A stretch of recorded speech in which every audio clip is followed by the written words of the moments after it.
2024년 6월 22일 연중 제11주간 토요일 제1독서 역대기 학원의 말씀입니다.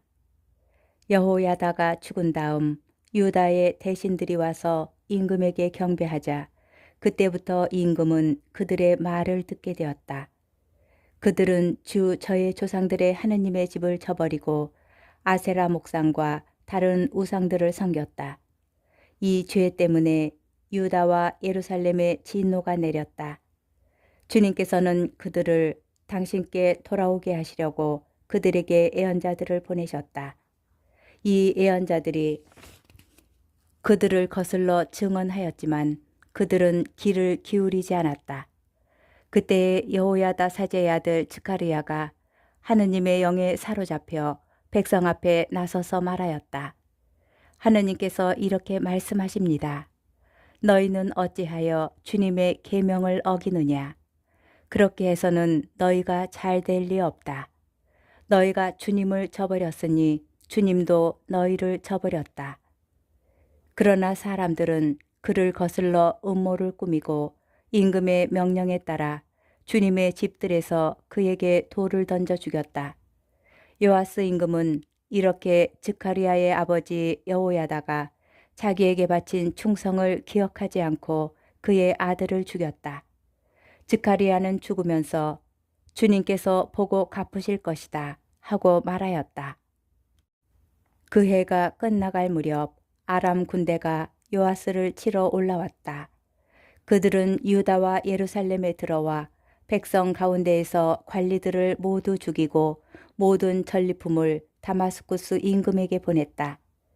아람 군대는 얼마 안 되는 수로 쳐들어왔지만 유다 백성이 주 저의 조상들의 하느님을 저버렸으므로 주님께서는 그토록 많은 군사를 아람 군대의 손에 넘기셨다. 이렇게 그들은 요아스에게 내려진 판결을 집행하였다. 아람 군대는 요아스에게 심한 상처를 입히고 물러갔다. 그러자 요아스가 여호야다 사제의 아들을 죽인 일 때문에 그의 신하들이 모반을 일으켜 그를 침상에서 살해하였다. 요아스는 이렇게 죽고 말았다. 사람들은 그를 다윗성에 묻기는 하였지만 임금들의 무덤에는 묻지 않았다. 주님의 말씀입니다. 복음 마테오복음 6장 24절에서 34절의 말씀입니다. 그때 예수님께서 제자들에게 말씀하셨다. 아무도 두 주인을 섬길 수 없다. 한쪽은 미워하고 다른 쪽은 사랑하며 한쪽은 떠받들고 다른 쪽은 업신여기게 된다. 너희는 하늘과 재물을 함께 섬길 수 없다. 그러므로 내가 너희에게 말한다.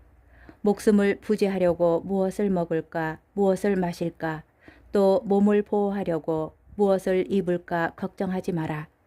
목숨이 음식보다 소중하고 몸이 옷보다 소중하지 않느냐.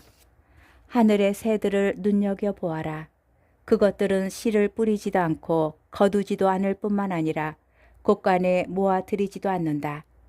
그러나 하늘의 너희 아버지께서는 그것들을 먹여주신다. 너희는 그것들보다 더 귀하지 않느냐. 너희 가운데 누가 걱정한다고 해서 자기 수명을 조금이라도 늘릴 수 있느냐. 그리고 너희는 왜 옷 걱정을 하느냐. 들에 핀 나리꽃들이 어떻게 자라는지 지켜보아라. 그것들은 애쓰지도 않고 길쌈도 하지 않는다. 그러나 내가 너희에게 말한다. 솔로몬도 그 온갖 영화 속에서 이 꽃 하나만큼 차려입지 못하였다. 오늘 서 있다가도 내일이면 아궁이에 던져질 들풀까지 하나님께서 이처럼 입히시거든 너희야 훨씬 더 잘 입히지 않겠느냐. 이 믿음이 약한 자들아. 그러므로 너희는 무엇을 먹을까, 무엇을 마실까, 무엇을 차려입을까 하며 걱정하지 마라. 이런 것들은 모두 다른 민족들이 애써 찾는 것이다. 하늘의 너희 아버지께서는 이 모든 것이 너희에게 필요함을 아신다. 너희는 먼저 하느님의 나라와 그분의 의로움을 찾아라. 그러면 이 모든 것도 곁들여 받게 될 것이다. 그러므로 내일을 걱정하지 마라. 내일 걱정은 내일이 할 것이다. 그날 고생은 그날로 충분하다. 주님의 말씀입니다. 오늘의 묵상. 오늘 복음에서 예수님께서는 섭리에 대하여 분명하게 가르치십니다. 섭리란 하느님께서 당신의 사랑과 지혜와 힘으로 세상에 있는 모든 사물과 사건을 믿는 이의 구원을 위하여 이끌어 가신다는 것입니다. 하느님의 놀라우신 힘이 우리를 이끌고 있으니 아무렇게나 살아도 된다는 뜻은 아닙니다. 오히려 섭리는 진지한 삶의 태도를 먼저 내세웁니다. 너희는 먼저 하느님의 나라와 그분의 의로움을 찾아라. 그러면 이 모든 것도 곁들여 받게 될 것이다. 인간에 대하여 이해가 깊은 이들은 개인의 내적인 생각이 자기도 모르게 운명의 흐름을 결정짓는다는 사실을 압니다. 그래서 섭리는 믿음을 요구합니다. 하느님을 삶의 중심에 두고 하느님 나라와 거룩한 정의를 먼저 바라는 믿음으로써 주위에서 진행되는 일들이 질서를 찾게 됩니다. 사물, 인간, 상황, 운명과 같은 주변 세계는 우연히 이루어지는 것이 아니라 개인의 생각과 방식에 따라 형태를 갖춥니다. 믿음으로 질서 잡힌 삶을 살아가면 모든 것이 함께 작용하여 선을 이룬다 라는 말씀이 이루어집니다. 그리고 자신에게 참으로 필요한 것을 얻게 됩니다. 곧 믿는 이에게 일어나는 모든 일은 그의 구원에 도움이 됩니다. 불행하고 고통스러운 일까지도 삶의 궁극적인 목표에 이바지하게 됩니다. 섭리에 대한 가르침은 결코 가볍지 않은 요구를 합니다. 하나님 나라의 추구를 첫자리에 놓는 믿음입니다.